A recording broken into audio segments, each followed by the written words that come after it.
1965 में तमिलनाडु में दंगे हुए।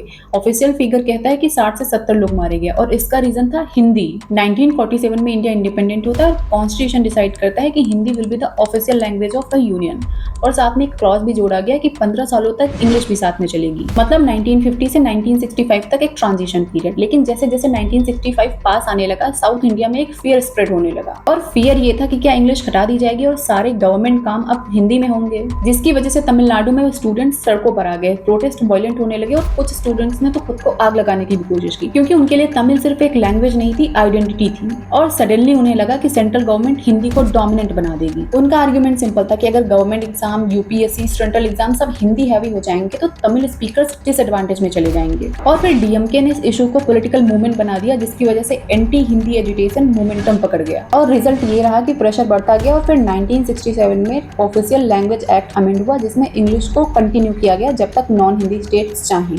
यहाँ पर सवाल ये उठता है कि हिंदी इम्पोजिशन गलत था या फिर नेशनल यूनिटी के लिए जरूरी। नॉर्थ का आर्ग्यूमेंट है कि एक देश एक कॉमन लैंग्वेज, जबकि साउथ का आर्ग्यूमेंट है कि यूनिटी चॉइस से आते ही इम्पोजिशन से सिर्फ रेजिस्टेंस होता है। और पॉलिटिक्स देखो तो लैंग्वेज इशू आज भी साउथ में इलेक्शन नैरेटिव को इन्फ्लुएंस करता है। रियल इशू ये नहीं है कि हिंदी अच्छी है या फिर बुरी, रियल इशू है इम्पोजिशन वर्सेज चॉइस। इंडिया में 22 ऑफिशियल लैंग्वेजेस हैं, तो सवाल सिंपल है, एक लैंग्वेज से देश स्ट्रांग होता है या फिर म्यूचुअल रिस्पेक्ट से।